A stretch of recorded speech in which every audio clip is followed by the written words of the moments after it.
Hi everyone! මාස 3ක් ඇතුළත හොඳටම ඉංග්‍රීසි කතා කරන්න පුරුදු වෙන්න ඕනද?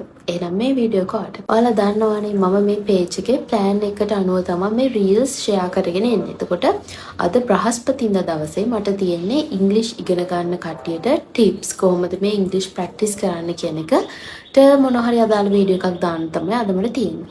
ඉතින් මම හිතුවා ඔයාලට මාස 3ක් ඇතුළත නොමිලේම ඉංග්‍රීසි ඉගෙන ගන්න සපෝට් එකක් දෙන්න. ඔයාලා කොච්චර බිසි වුණත් ඔයාලා හැමෝටම කරන්න පුළුවන් දෙයක් තමයි මේක. මොකද මේ මම කියන ඇක්ටිවිටි එකට ඔයාලට යන්නේ දවසෙන් විනාඩියක් හෝ දෙකක් විතරයි. ඒ විනාඩිය හෝ දෙක ඔයා හොඳටම පාවිච්චි කරලා ඊට පස්සේ මාස 3ක් එක දිගට මේ වැඩේ කරොත් එහෙම මට ඔයාලට ගැරන්ට් කරන්න පුළුවන් ඔයාලා අනිවාර්යයෙන්ම හිටියට වඩා හොඳ තැනකට එනවා. ඊට පස්සේ අපිට පුළුවන් ටික ටික ඔයාලව ඉම්ප්‍රූව් කරගෙන යන්න. මුලින්ම මම කියන්නම්කෝ ලංකාවේ කට්ටියට ඉංග්‍රීසි කතා කරන්න බැරි වෙන්න ලොකුම හේතුව ෆස්ට් රීසන් එක තමයි එයාලට ඉංග්‍රීසි කතා කරන්න සුදුසු පරිසරයක් නැතිවීම. දැන් ඔයා හිතන්නකෝ ඔයාගේ ගෙදර අම්මා ඉංග්‍රීසි වලින් කතා කරන්නේත් නැහැ. ඔයාගේ තාත්තා ඉංග්‍රීසි වලින් කතා කරන්නේත් නැහැ. සහෝදර සහෝදරියෝ ඉංග්‍රීසි වලින් කතා කරන්නේත් නැහැ. ඔයාගේ යාළුවෝ ඉංග්‍රීසි වලින් කතා කරන්නේත් නැහැ. එතකොට ඔයා කාත් එක්කද මේ ඉංග්‍රීසි කතා කරන්නේ? කාත් එක්කද මේ ඉංග්‍රීසි ප්‍රැක්ටිස් කරන්නේ? ඔයාට එහෙම ප්‍රැක්ටිස් කරන්න කෙනෙක් නැහැ. අන්න ඒක තමයි ඇත්තටම මේ ලංකාවේ කට්ටියට ඉංග්‍රීසි කතා කරන්න බැරි වෙන්න ලොකුම හේතුව. ඔයාලට ප්‍රැක්ටිස් කරන්න කෙනෙක් නැහැ. ඉතින් මම දැන් හදන්නේ ඔයාලට මාස 3කට ඔයාලගේ ඉංග්‍රීසි පාර්ට්නර් වෙන්න තමයි මම හදන්නේ. එතකොට ඔයාලට කරන්න තියෙන්නේ මෙන්න මේ වගේ වැඩක්. හැමදාම දවසේ උදේ හරි රෑ හරි ඔයාලට ෆ්‍රී ටයිම් එකක් තෝරගන්න. තෝරගෙන ඔයාලා මට එවන්න ඕනේ වොයිස් මැසේජ් එකක් විනාඩියක් ඕ විනාඩි දෙකක් ඇතුළත තියෙන වොයිස් මැසේජ් එකක් එවන්න. ඔයාලට වැඩිපුර දිග වොයිස් මැසේජ් එකක් එවන්න පුළුවන් නම් ඒක වඩා හොඳයි. නමුත් මම කියන්නේ විනාඩියක් හෝ දෙකක් එවුවාම හොඳටම ඇති. මේ වොයිස් මැසේජ් එකේ වන්න ඕනේ මෙහෙමයි. ඒ කියන්නේ ඔයා හිතන්නකෝ මගේ page එකේ මම grammar වලට ඔයාලට දාලා තියෙනවා reels කීපයක්. simple present tense දාලා තියෙනවා, present continuous දාලා තියෙනවා, future tense දාලා තියෙනවා, past tense දාලා තියෙනවා. ඒතර මේ ටික හොඳටම ඇති ඔයාලට මේ English voice message එකේ වන්න. ඒතකොට ඔයාලට මේ tenses ගැන අවබෝධයක් නැත්නම් මේ grammar ගැන අවබෝධයක් නැත්නම් ඒ වීඩියෝස් තුන බලන්නත් ලේසි. ඇත්තම කිව්වොත් බදාදා දවස්වල තමයි ඔය grammar lessons මම post කරලා තියෙන්නේ. ඒතර බදාදා දවස්වල මේ share කරලා තියෙන වීඩියෝස් ටික බලාගෙන යන්න. ඊට පස්සේ ඔයාලට ඒකෙන් grammar ඉගෙන ගන්න පුළුවන්. ඊට පස්සේ ඔයාලා කරන්න ඕනේ පළවෙනියටම උදේ හරි රෑ හරි. දැන් අපි හිතමු උදාහරණයක් විදිහට ඔයාමට voice message එකක් එවනවා උදේ. ඉතින් උදේ නැගිට්ටහම මොකද කරන්නේ? දැන් ඔයා උදේ නැගිට්ට ගමන් මට voice message එකේ වන්නේ නැහැ නෝ මොනවා හරි දේවල් ටිකක් කරනවා. ඒ කියන්නේ උදේ ඇහැරිලා ඔයා දත් මදිනවා, ඊට පස්සේ මූණ හොදනවා, ඊට පස්සේ කෑම කනවා. එහෙම ඔයා මොනවා හරි දේවල් ටිකක් කරනවා. ඔයා උදේ ඇහැරිලා කරපු දේවල් ටික අපිට කියන්න පුළුවන් past tense වලින්. simple past tense පාවිච්චි කරලා මම උදේ ඇහැරියේ 6ට. I woke up at 6 am. woke up. එතකොට ඔයා එතෙන්ට දානවා past tense එකනේ. ඊට පස්සේ මම මගේ උදෑසන ආහාරය ගත්තා. I got my breakfast. ඒ විදිහට ඔයාට කියන්න පුළුවන් උදේ කරපු දේවල්. ඔයා අද දවසේ කරපු වැඩ ටික ඔයාට past tense එක දාලා මට කියන්න පුළුවන්. ඊට පස්සේ ඔයා දැන් මේ voice message එක මට එවනකොට ඔයා කරගෙන ඉන්න වැඩ ටිකක් තියෙනවනේ නේද? කියන්නේ අපි හිතමු ඔයා මේ වෙලාවේ ඉංග්‍රීසි ඉගෙන ගන්න ගමන් ඉන්නේ. මට voice message එක එවන්න. I am learning English at the moment. ඒ කියන්නේ මම මේ වෙලාවේ ඉංග්‍රීසි ඉගෙන ගන්න ගමන් ඉන්නේ.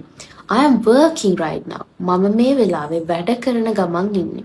ඔයා ටීචර් කෙනෙක් කියලා අපි හිතමු. I am teaching at the moment. I am teaching now. ඒ විදිහට ඔයාට කියන්න පුළුවන් present continuous දාලා. present continuous tense එක දාලා. එතකොට ඊට පස්සේ ඔයා හිතන්නකෝ දැන් අද රැට කරන්න ඉන්න plan කරන වැඩ ටික තියෙනවානේ. ඒ වැඩ ටික වලට කියන්න පුළුවන් future tense දාලා. ගෙදර ගියාට පස්සේ ඔයාගේ රෑ කෑම එක ඔයා හදන්න ඕනනේ. දැන් ඔයාට කියන්න පුළුවන් I will prepare dinner. මම ඩිනර් එක හදනවා. මම රාත්‍රී කෑම එක හදනවා. අපි හිතමු ඔයා ගෙදර ගිහලා මූවි එකක් බලනවා. මොකක් හරි ෆිල්ම් එකක් බලනවා. I will watch a movie. මම ෆිල්ම් එකක් බලන්න තමයි හිතාගෙන ඉන්නේ. මම 10ට රෑ 10ට මම නිදා ගන්නවා. I will sleep at 10 o'clock. මම රෑ 10ට නිදා ගන්නවා. නැත්නම් I will sleep at 10 pm. ඔයාලට ඒ විදිහට කියන්න පුළුවන්. එතකොට අපි හිතමු දැන් මේ voice message එක උදේ දාන කෙනෙක්ට මම මේ උදාහරණයට ගත්ත රෑ දාන කෙනෙක්. දැන් රෑ දාන කෙනෙක් ගත්තොත් එයාට අද දවසේ කරපු වැඩ ටික ඔක්කොම උදේ ඉඳන් දවල් ඉඳන් කරපු වැඩ ඔක්කොම ඔයාලට කියන්න පුළුවන් past tense එක දාලා. I went to school today. මම අද ඉස්කෝලේ ගියා. I went to work today. මම අද වැඩ කරන්න ගියා. I read a book. මම පොතක් කියුවා. I watched a movie. මම ෆිල්ම් එකක් බැලුවා. ඒ විදිහට ඔයාට අද දවසේ කරපු වැඩ ඔක්කොම past tense දාලා කියන්න පුළුවන්. අර විදිහටම මේ වෙලාවේ ඔයා කරගෙන ඉන්න වැඩ ටික තියෙනවනේ. හිතන්නකෝ දැන් මේ රෑනේ මට voice message එක දාන්න. එතකොට ඔයා උයන ගමන් නම් ඊනවට කියන්න පුළුවන් I am cooking dinner. මම මේ වෙලාවේ රෑ කෑම එක හදන ගමන් ඉන්නේ. At the same time ඒ ගමන්ම I am watching a teledrama. මම ටෙලි නාට්‍යයක් බලන ගමන් ඉන්නේ. ඔයන ගමන් අම්මලා ටෙලි ඩ්‍රාමාත් එකටම බලනවා. එතකොට ඔයාලට කියන්න පුළුවන් මේ විදිහට මේ වෙලාවේ කරගෙන ඉන්න වැඩ. ඊට පස්සේ future tense එක ගත්තොත් අපිට කියන්න පුළුවන් ඔයා හෙට කරන්න බලාපොරොත්තු වෙන වැඩ. I will wake up at 6 am tomorrow. මම හෙට 6ට උදේ 6ට ඇහැරෙනවා. After that ඊට පස්සේ I will go to work. ඊට පස්සේ මම වැඩට යනවා. කියන්නේ හෙට දවසේ ඒවා ටික future tense දාලා කියනවා. ඒතර ඔයාලට තේරෙනවද? ඔයා හැමදාම දවසේ මේ විදිහට voice message එකක් මට එව්වහම ඒකේ තියෙන වැදගත්කම. ඔයා past tense පුරුදු වෙනවා. ඔයා අතීතේ කරපු වැඩක් ගැන කියන්න ඔයා පුරුදු වෙනවා. ඊට පස්සේ present continuous පුරුදු වෙනවා. මේ වෙලාවේ කරගෙන ඉන්න යමක් ගැන කියන්න ඔයාලට පුරුදු වෙනවා. future tense පුරුදු වෙනවා. ඒ කියන්නේ ඔයා අනාගතයේදී කරන්න බලාපොරොත්තු වෙන වැඩක් ගැන කොහොමද මිනිස්සෙක්ට කියන්න කියලා ඔයාලට පුරුදු වෙනවා. මාස 3ක් ඔයාලා එක දිගටම මට voice message එකක් එවන්න ඕනේ හැම දවසකම විනාඩියක ඕ දෙකක අවම තියෙන්න ඕනේ විනාඩියක්. ඊට අමතරව හිතන්නකෝ ඔයාලට confident නම් ඔයාලට තව කියන්න පුළුවන් කියලා. විනාඩි 5ක හරි voice message එකක් එවුවට කමක් නැහැ. හැබැයි ඔයාලා එවපු ගමන් මට reply කරන්න බැරි වෙයි. මම හදන්නේ දවසේ දැන් හිතන්නකෝ රෑ කියලා. ඒතර රෑ මෙහෙම වෙලාවක් වෙන් කරගෙන හැමෝගෙම voice message වලට මම reply voice message එකක් දානවා. කියන්නේ මම මොනවද අද කරේ මම මොනවද කරන්න බලාපොරොත්තු වෙන්නේ මම මොනවද දැන් කරන ගමන් ඉතර මගෙමුත් ඔයාලට දේවල් ඉගෙන ගන්න පුළුවන්. එහෙනම් අද ඉඳලා ඔයාලා මාස 3ක් දැන් අද අපි හත්තෝ ජූනි 4. එතකොට ජූනි 4 කියන්නේ ජූලි 4 අගෝස්තු 4 සැප්තැම්බර් නේ. ඔව් සැප්තැම්බර් 4 වෙනකොට අපි බලමු ඔයාලගේ progress එක දවස මතක තියාගන්න. සැප්තැම්බර් 4 අපි බලමු කොහොමද ඔයාලා දැන් හිටියේ. එතකොට දැන් කොහොමද ඔයාලගේ තත්ත්වය කියලා. සමහර කට්ටියට වාක්‍යයක් ගලප ගන්න බැරි අය ඇති. එතකොට එයාලා මුලින්ම Google Translate එකෙන් දාලා ඔයාලට අවශ්‍ය විදිහට දන්නේ නැති වචන හොයාගෙන කොහොම හරි වාක්‍ය ගැට ගහලා එවන්න. මාසයක් විතර මෙහෙම කරගෙන යනකොට ඔයාලට ඒක නිකම්ම පුරුදු වෙනවා. ඊට පස්සේ ඔයාලට පුළුවන් තනියම කරන්න. ඊට පස්සේ තව දෙයක් මට කියන්න ඕනේ වුණා. මේ ක්‍රමය වැඩ කරනවා කියලා මම කොහොමද දන්නේ? මට යාළුවෙක් හිටියා රොමේනියාවේ. ඒ යාළුවා මං ගාවට ඒ කියන්නේ මාත් එක්ක කතා කරනකොට අපි දෙන්න හම්බුනේ language exchanging app එකකින්. කියන්නේ එයා ඇවිල්ලා හිටියා ඉංග්‍රීසි ඉගෙන ගන්න. මම ගිහින් හිටියා ස්පැනිෂ් ඉගෙන ගන්න. එතන තමයි අපි හම්බුනේ. ඒතකොට එයා මුලින්ම Google Translate එකෙන් translate කර ඉංග්‍රීසි වලින් මට message එවුවා. එයා මට කිව්වා can you teach me English? ඔයාට මට ඉංග්‍රීසි කියලා දෙන්න පුළුවන්ද? Of course I can. අනිවාර්යෙන්ම මට පුළුවන්. ඊට පස්සේ එයා කිව්වා හැබැයි මම ඉංග්‍රීසි වචන 3යි දන්නේ. I only know 3 words in English. එයා කිව්වා මම ඉංග්‍රීසි වචන 3යි දන්නේ. මං කිව්වා it's okay we will go with a plan. අපි මොකක් හරි plan එකකින් යමු කියලා මං එයාට කිව්වා. අන්නේ plan එක තමයි ඔයාලට මම මේ සඳුදා ඉඳන් ඊජදා වෙනකන් දාගෙන යන්නේ. සඳට අලුත් වචන අපි ඉගෙන ගත්තා. අඟහරුවාදා pronunciation ඉගෙන ගත්තා. බදාදට චුට්ටක් grammar ඉගෙන ගත්තා. බ්‍රහස්පතින්දාට අපි මේ විදිහට English learning tips ගැන ඉගෙන ගත්තා. ඊට පස්සේ සිකුරාදාට අපි ඔය native speakersලා කතා කරන slangs, idioms වගේ ප්‍රස්තාව පිරළු වගේ දේවල් ඉගෙන ගත්තා. සෙනසුරාදා අපි කරේ පොඩ්ඩක් පොඩි කෝල් එකක් දාලා මේවා practice කරගන්න එක. අපහු අර මේ සතියේ කතා කරපු ඉගෙන ගත්ත දේවල්. ඉරිදට අපි real world scenario එකක් අරගෙන ඒකෙන් English ටිකක් ඉගෙන ගත්තා. හැමදාම යා පොඩි voice message එවනවා මට විනාඩියක තප්පරයක වගේ voice message ගොඩාක් එවනවා. ওই විදිහට මාසයක් ගියා. ඊට පස්සේ මට confident එකක් ආවා මට පුළුවන් දැන් කතා කරන්න. වචන Google Translate එකෙන් හොය අරේ මේ හොය තමයි මෙයා මට මුලින්ම කතා කරේ. පස්සේ ඊට පස්සේ මෙයා මට කිව්වා "චමා I need to have a call with you." මටවත් එක කෝල් එකක් ගන්න ඕනේ. දැන් මම කල්පනා කරා හරියට දැන් ඉංග්‍රීසි කතා කරන්න අමාරු කෙනෙක් එක්ක මම කොහොමද කමියුනිකේට් කරන්නේ නේ? එතකොට මම කොහොමද මෙයාට කියන්නේ කියලා මං හිතලා මං කිව්වා are you sure? He said, yeah, of course. I need to take a call with you. ඊට පස්සේ මං කිව්වා okay, if you are confident enough, let's take a call.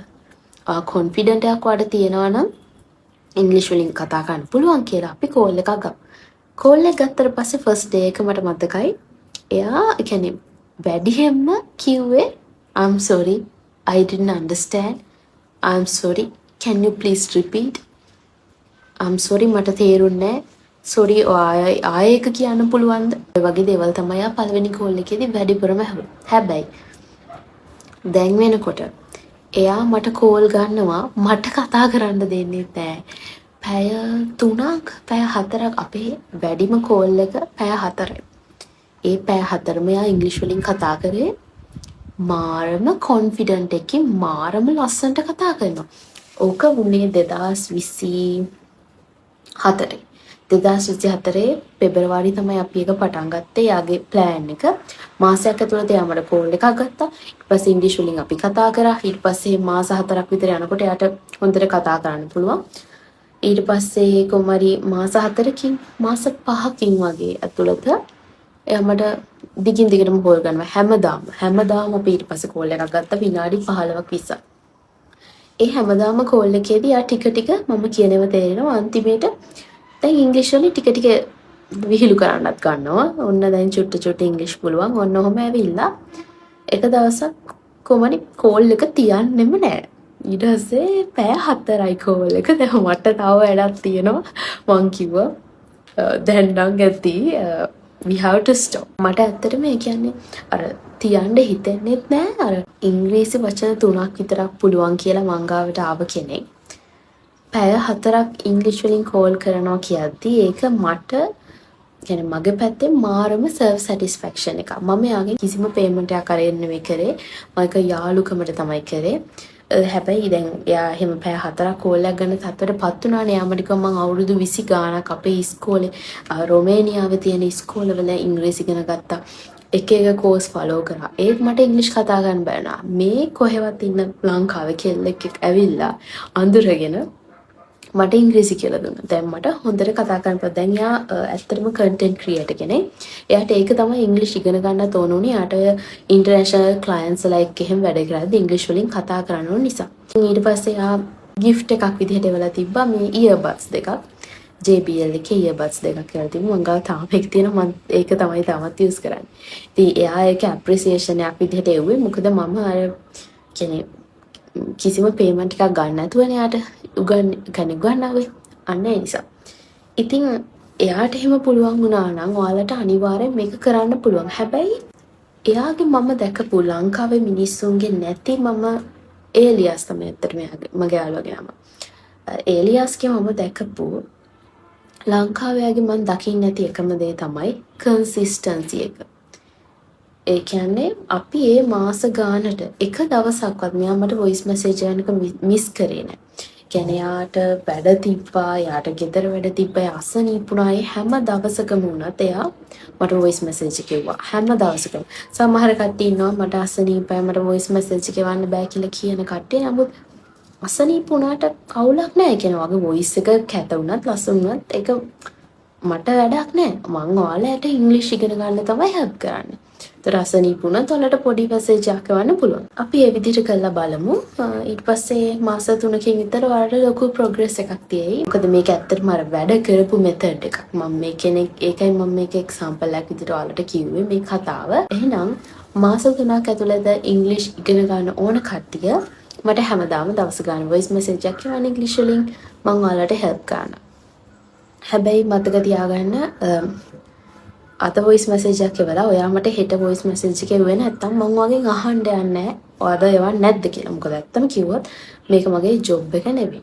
මගේ ජොබ් එක මම software engineer කෙනෙක්. ඒතර මට වෙනම මගේ life එකක් තියෙනවා. මට වෙනම career එකක් තියෙනවා. මට ඒ අතරේ මෙහෙම හැමෝගෙන් පස්සෙන් ගිහිල්ලා අර කියන්නේ මෙහෙම අද එවන්නද එහෙම අහන්න විදියක් නැහැ. ඔයා එව්වොත් මම ඒක බලලා ඔයාලට reply කරනවා. එව්වේ නැත්තම් ඒක ඉතින් ඔයාගේ පැත්තට තමයි අවාසි. එහෙනම් මාස 3කින් ඉංග්‍රීසි ඉගෙන ගන්න ඕන කට්ටිය මාත් එක්ක එකතු වෙන්න. එහෙනම් good luck. Bye.